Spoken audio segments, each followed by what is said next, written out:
Yet Congo is second country with the highest number of poor people on earth. That's how Nigeria is. We have everything, but we have poverty capital because of one leadership, but it will work. So thank you for your effort. Thank you once again, and God bless you always. Please enjoy your day.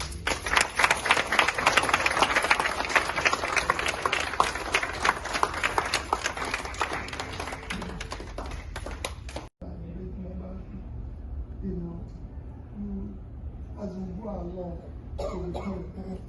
thank you. Nothing else. We're not looking for vote tomorrow. We're not asking for anything. So it is not a campaign, so I can't start telling you what is now on Facebook. But all I can assure is that Nigeria, as any other country in Africa, my speech small is about Africa. In Harvard, and I continue to say, Nigeria can feed itself. Nigeria can feed the world. Nigeria can make more money from agriculture than it makes from oil. Nigeria can make more money if you organize it in diaspora very well than everything and all that. Nigeria, all these insecurities here in Nigeria can be dismantled. The presidential candidate of the Labour Party, Mr. Peter Obi, has embarked on a thank you tour to the United States of America. Recall that after the election litigation, Peter Obi announced that he will embark on a thank you tour to thank the people that supported him during the 2023 presidential election.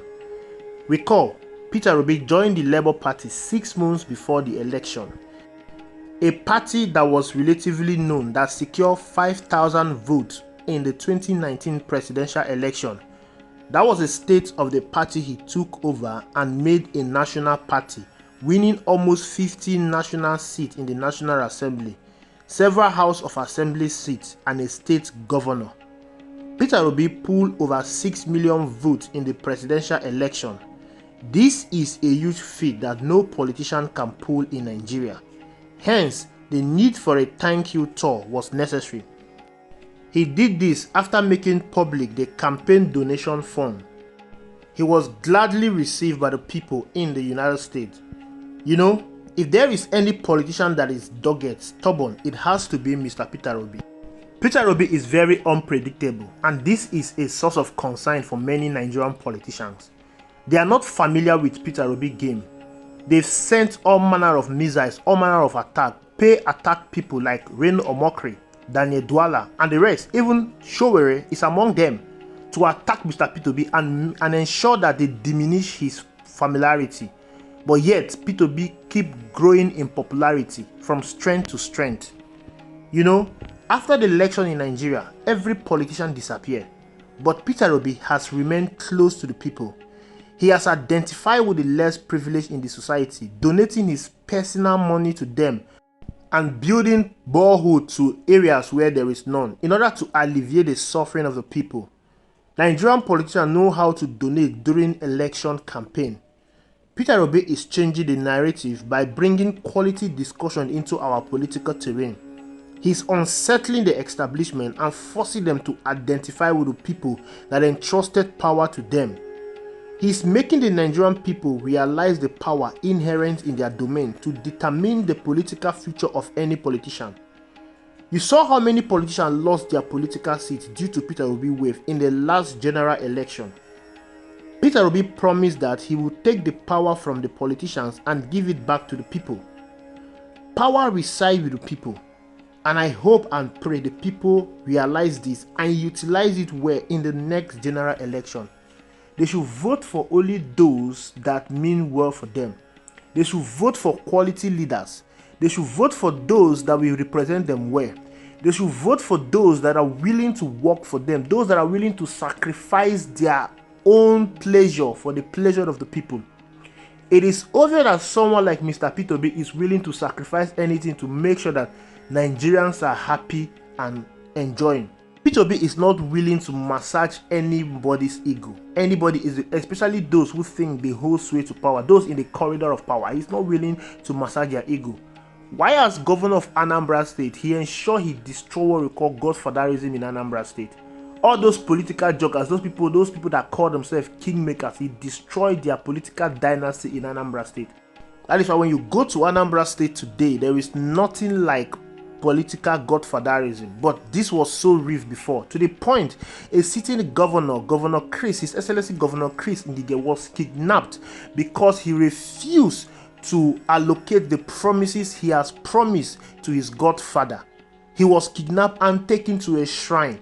It was so dangerous in Anambra, but P2B came and he destroyed that godfatherism in Anambra. That is why those political godfathers in Anambra are not supporting him. They are angry with him because he took away power from them and gave it to the people. That's what Mr. P2B wanted to replicate in Nigeria. Because if you look at the Nigerian system today, you will understand that Nigeria has so much resources, but these resources are being controlled by the privileged few, the politicians, and they want to hold sway to this forever. That is why you see someone like Nyesom Wike, after leaving office and becoming a minister, is fighting the governor of the state for the political structure of the state. What is the concern of a minister and the political structure of a state? The governor of a state is the chief security officer of that state and as well the leader of that party in that state.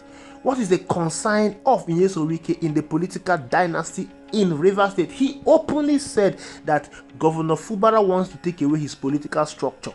That political structure was there before that political structure made Governor Nyesom Wike the governor of Rivers State. The same political structure made Governor Fubara the governor of Rivers State, but Nyesom Wike is fighting so hard to ensure that he controls it. Controlling the political structure is not even the main deal. The main deal is the resources of the state. He wants to allocate the resources of the state the way he deems fit ahead of the governor.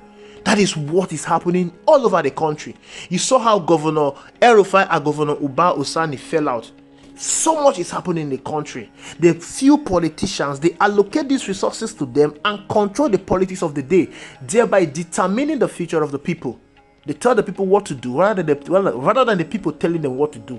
This was the vision of Mr. P2B, to ensure that the political dynasty in this country is destroyed, to ensure that this power clique in this country is destroyed, to ensure that the godfatherism in this country is destroyed. Because once this is destroyed, power, resources will be allocated evenly to the people. Just look at what is happening in Nigeria today. The politicians who are just 1% of the population, if not even just less than 0.1% in the population, they are the one controlling the resources of the country. Whereas the people are living in penury, the people are living in pains, the people are living in shame, the people are living in hunger, suffering, insecurity. In 2024, we are still discussing about providing quality potable water to the people in the north. Go to the north, so much suffering, outbreak of cholera, outbreak of sickness because there is no water. The people have to trek from their place to as far as Niger Republic to get water. What a shame. The place that Mr. P2B dug a borehole is the constituency of the Speaker of the House of Representatives, Tajuddin Abbas. What a shame. What a shame. And that is why they are angry with him, because he's changing the narrative. They are angry with him because he's bringing quality discussion. Rather than I want to dance, rather than eating corn, P2B is introducing quality discussion in our national scheme of things. They are not happy with him because they cannot keep up with such kind of politics. They cannot keep up with such kind of engagement. They cannot keep up with such kind of visiting the people, like identifying with the less privileged. They feel they are gods. And I hope and I pray that the Nigerian people will understand that power belongs to them, and they can use this power to determine the future of any politician in Nigeria, any politician, including President Bola Ahmed Tinubu. And they can use that power to demand quality representation from their politician. Give us good democracy, dividends of democracy. That is all what we want. Thank you very much for watching. Please ensure you like, subscribe, and drop your comment reaction in the comment box. I will see you in the next video.